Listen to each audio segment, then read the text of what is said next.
Selamat pagi anak-anak. Pagi, Pagi, Pak. Pak. Semoga hari ini kita diberikan kesehatan sehingga bisa dapat melaksanakan kegiatan kita dengan lancar.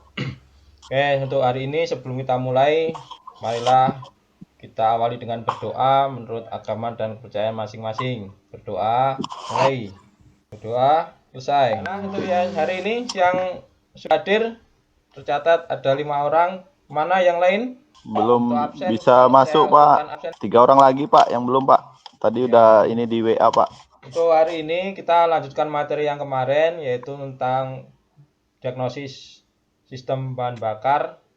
Kalau pertemuan kemarin kita sudah membahas tentang cara-cara kerja dari sistem bahan bakar karburator. Ya, mungkin fokusnya kita ke karburatornya. Mungkin kalau yang untuk sistem-sistem bahan bakar yang lain seperti tangki, pompa, filter sudah dipelajari di kelas 11. Nah, kita untuk diagnosis kerusakan khususnya untuk yang di karburator. Kerja dari karburator itu apa saja sistem-sistemnya? Ada sistem ini, Pak. Apa langsam itu, Pak? Idle, Idle ya. Terus akselerasi. untuk materi hari ini kompetensi dasarnya adalah untuk mendiagnosis kerusakan bahan bakar konvensional atau karburator, kemudian memperbaiki sistem bahan bakar bensin konvensional.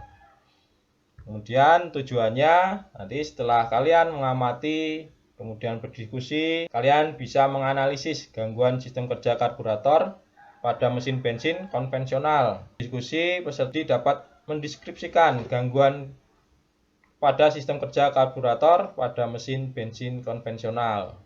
Diharapkan kalian nanti bisa memahaminya dengan baik. Sebelum ke materi, ini ada ilustrasi ya. Apabila seorang mengalami gangguan pada kendaraannya atau mogok, kira-kira apa yang harus dilakukan untuk mengetahui kerusakan ya. Karena setiap kerusakan itu pasti ada penyebab yang itu bisa dianalisis berdasarkan dari cara kerja setiap komponen-komponen. Nah, dalam mengidentifikasi kerusakan sistem bahan bakar yang harus diketahui adalah yang pertama itu harus mengetahui gejala-gejala yang muncul. Ya, jadi gejala yang muncul itu bagaimana? Apakah mesinnya mati secara tiba-tiba atau putaran mesinnya tersendat-sendat atau susah dihidupkan? Nah, itu adalah gejalanya. Jadi harus mengetahui gejala. Fungsi ya, cari fungsi komponen. Setelah gejalanya tahu, nah, gejala yang muncul itu ditimbulkan dari kerja sistem yang bagaimana. Nah, sehingga di setiap sistem itu ada komponen, ya, ada komponen, ada fungsi komponen, kemudian fungsi sistem tersebut. Jika salah satu komponen itu mengalami kerusakan, akan mempengaruhi dari kerja dari satu sistem. Nah, setelah kerusakannya kita sudah ketahui, maka yang harus dilakukan adalah mengetahui langkah-langkah perbaikan. Dengan mengetahui kondisi mana atau bagian mana dari sistem yang salah atau yang tidak bekerja, sehingga kita harus bisa melakukan langkah-langkah perbaikannya. Jadi untuk karburator atau sistem bahan bakar ya, yang baik apabila mampu mensuplai bahan bakar sesuai tingkat putaran mesin. Ya. Beban yang diterima. Nah, kemudian dari keinginan dari pengemudi, inginnya seperti apa, sehingga sistem bahan bakar harus mampu bekerja dalam putaran stasioner, putaran rendah, putaran tinggi, akselerasi, kemudian naiknya beban kerja dari mesin. Yang pertama dari sistem pelampung, ya, karena ini sistem pertama yang ada di karburator, sistem utama. Karena untuk sebagai penampungan bahan bakar yang berada di karburator untuk terjadinya pengkabutan. Nah, sistem pelampung ini juga akan mengalami gangguan, ya, diantaranya kurangnya pasokan bahan bakar pada ruang pelampung. Kemudian jumlah bahan bakar dalam ruang pelampung itu berlebih, ya, sehingga meluap atau banjir. Ya, jadi itu kegagalan fungsinya hanya dua. Kalau nggak berkurang atau berlebih. Nah, diagnosis yaitu kerusakannya yaitu penyetelan ketinggian pelampung yang kurang tepat. Nah, ini. Jika terlalu tinggi, maka suplai bahan bakar akan sedikit. Dan jika terlalu turun, maka suplai bahan bakar itu akan Ya, Pak. Oke, sampai saat ini ada yang ditanyakan dari gangguan-gangguan sistem bahan bakar. Mungkin ada pengalaman-pengalaman di rumah yang ada kaitannya dengan pelajaran kita. Pak, kalau pagi kenapa harus dicuk, Pak? Apa nggak jadi boros bahan bakarnya, Pak? Ya, baik sekali pertanyaannya. Mungkin dari temannya lain ada yang bisa menjawab. Dwi? Pak, ya, biar cepat hidup, Pak. Mesin mobilnya, Pak.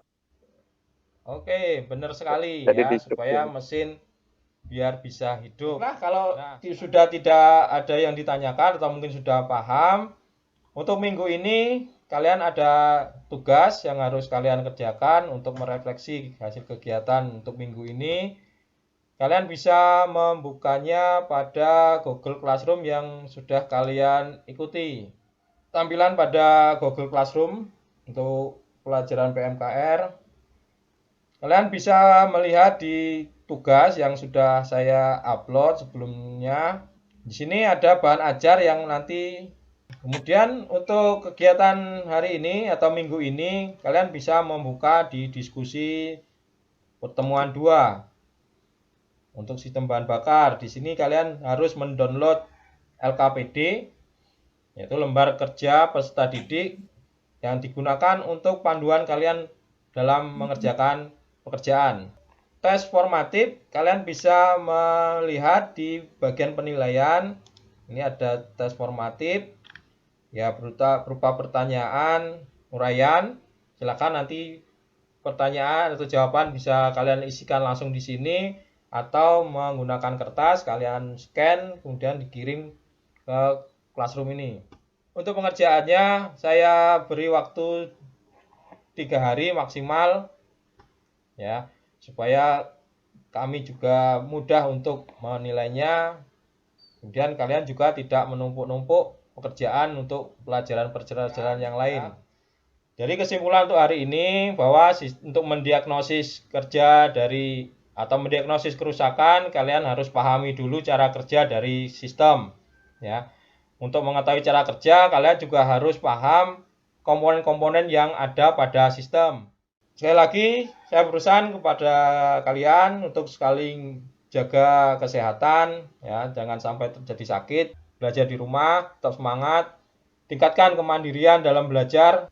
Tujuan dari belajar daring ini fokusnya adalah kemandirian kalian dalam belajar. Juga kami Bapak Ibu guru di sekolahan hanya membimbing. Pertemuan yang akan datang kita membahas ke bagaimana cara memperbaiki kerusakan pada karburator. Untuk hari ini saya tutupkan sekian dulu. Assalamualaikum warahmatullahi wabarakatuh. Waalaikumsalam.